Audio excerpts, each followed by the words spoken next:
জনাইছো আমাৰ ইউটিউব চেনেলটোৰ অন্য এটা ভিডিঅ' লৈ আৰু এইকেইদিন নিযুক্তি খবৰ আপোনালোকে পায়ে আছে দেখিছে যেহেতু বৃহত্তৰ নিযুক্তি দিবলৈ গৈ আছে অসম চৰকাৰখনে বিভিন্ন পদত আসাম টিচাৰ আপোনালোকৰ graduate teacher post graduate teacher LP UP Assam পুলিচৰ বিভিন্ন বিভাগ কনষ্টেবল হওক আপোনাৰ এছআই হওক এডিআৰই গ্ৰেড 3 গ্ৰেড 4 তাৰ পাছতে আপোনালোকৰ স্বাস্থ্য বিভাগৰে হওক বিভিন্ন পদত নিযুক্তি বৰ্তমান দিবলৈ গৈ আছে কিন্তু এতিয়া তাৰিখসমূহ ঘোষণা কৰিছে চৰকাৰে লাহে লাহে যেহেতু নৱেম্বৰত আৰু ডিসেম্বৰত গোটেইখিনি নিযুক্তি দি শেষ কৰিম বুলি কথা দিছিল ডক্টৰ হিমন্ত বিশ্ব শৰ্মা ডাঙৰীয়াই এতিয়া এটা গুৰুত্বপূৰ্ণ খবৰ আহিছে আপোনালোকৰ বাবে যেহেতু 13 নৱেম্বৰ তাৰিখটো মনত ৰাখিব 13 নৱেম্বৰ তাৰিখে গ্ৰেজুৱেট টিচাৰ আৰু পোষ্ট গ্ৰেজুৱেট টিচাৰৰ আপোনালোকৰ নিযুক্তি পত্ৰসমূহ বিতৰণ কৰিবলৈ গৈ আছে মাজত মাত্ৰ কেইটামান দিন আপোনালোকৰ তাৰ পাছতে নিযুক্তি পত্ৰ আপোনালোকে পাবলৈ গৈ আছে লগতে যিখিনি এলপি ইউপিৰ যেটো ফাইনেল মেৰিট লিষ্ট ঘোষণা কৰিলে আপোনালোকে কোনে কোনে চাকৰিটো পালে আপোনালোকৰ বাবে বহুতখিনি আসলতে আমি ভিডিঅ' বনাইছিলো কষ্ট কৰিছিলো সো আপোনালোকে এটা কমেন্ট কৰিব যে মই চাকৰিটো পালো আৰু তেওঁলোকৰ নিযুক্তি পত্ৰ 9 তাৰিখে নৱেম্বৰত দিব বুলি কৈছিল সো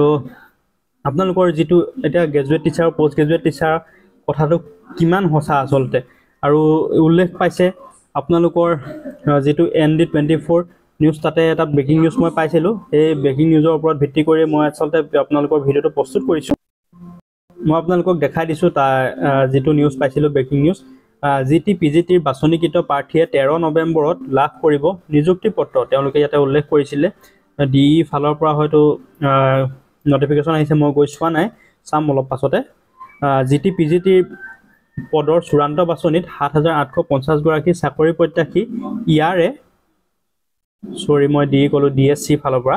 ইয়াৰে 6571 গৰাকী প্ৰাৰ্থী স্নাতক পদৰ আৰু 1279 গৰাকী স্নাতকোত্তৰ পদৰ শিক্ষক পদৰ প্ৰাৰ্থী আৰু ইয়াতে লিখা আছে দেখিছে 9 নৱেম্বৰত নিযুক্তি পত্ৰ লাভ কৰিব এলপিইউপি বাছনিকৃত প্ৰাৰ্থীয়ে অৰ্থাৎ আপোনালোকৰ আজি হল 8 নৱেম্বৰ অহা কাইলৈ 9 নৱেম্বৰত নিযুক্তি পত্ৰ লাভ কৰিব এলপিইউপি যিখিনি চাকৰি পালে যিখিনি আৰু তাতে আসলে টোটাল সংখ্যা 4279 গৰাকী প্ৰাৰ্থী ইয়াৰে 2980 গৰাকী এলপি আৰু 1299 গৰাকী প্ৰাৰ্থী হৈছে ইউপিৰ সো খুব এটা ভাল খবৰ আপোনালোকৰ বাবে লগতে যিখিনি এডিআৰিত আৰু আপোনালোকৰ